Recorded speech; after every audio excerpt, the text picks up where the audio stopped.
Obviously trending জায়গা এটা। হ্যাঁ, কম বেশি সবারই ফিডে এই জায়গার ভিডিওটি এসেছে। আর এটি গুজরাটের দিউকে অবস্থিত, আর এটা অত্যন্ত পবিত্র জায়গা। তবে সচরাচর এই মন্দিরটির পরিবেশ শান্ত থাকে, কিন্তু আমরা যেই টাইমে পৌঁছেছিলাম অলরেডি অনেক ভিড় ছিল। আর এখানে সমুদ্রের ঝাপটা এমনই ভাবে দিচ্ছে যেন মনে হবে স্বয়ং সমুদ্রদেব মহাদেবের জল অভিষেক করছেন। আর জানেন কি গাইস, এই মন্দিরের সঙ্গে মহাভারতের সঙ্গে ডাইরেক্ট কানেকশন আছে, কারণ এখানে মান্যতা অনুযায়ী 5 পাণ্ডব মিলে এই শিবলিঙ্গ স্থাপন করেছিলেন। তবে আমিও এই ভিড়ের মধ্যে লাইনে দাঁড়িয়ে পড়েছিলাম। এরপর বাবার শিবলিঙ্গে স্পর্শ করে করে একে একে প্রণাম করছিলাম। তবে আপনাদের মধ্যে যারা বাবার ভক্ত আছেন তারা বাবাকে স্পর্শ করে প্রণাম করার আনন্দটা অন্তত বুঝবেন। যেহেতু এখানে ভুল টাইমে আসার জন্য সমুদ্রের ঢেউ কম আসছিল, তখন তো আমরা সকলেই হাতে করে জল নিয়ে বাবার মাথায় অর্পণ করছিলাম। এখানের পূজারীকে যখন আমি জিজ্ঞাসা করলাম যে কোন টাইমে এখানে ভিড়টা কম থাকে, তখন আমাকে বললেন এখানে 7 से 9 बजे तक खाली ही रहता है। এবার নন্দীদেব এবং বাবাকে সকলে মিলে প্রণাম জানিয়ে বাইরে বেরিয়ে যে সমুদ্রের সৌন্দর্যটা দেখলাম অসাধারণ।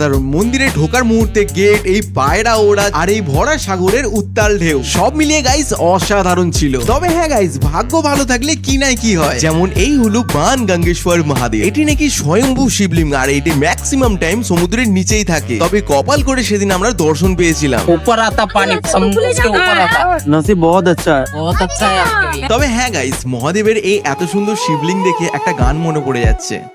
शिव ही सत्य है, शिव ही सुंदर, सारे सृष्टि शिव के अंदर। शिव ही मोह है, शिव ही माया, शिव को जपा वो शिव को पाया। सारे जग के विघ्न विनाशक, शिव ही है संकट के नाशक। शिव का नाम देता है सहारा, दूर करे दुख पल में सारा।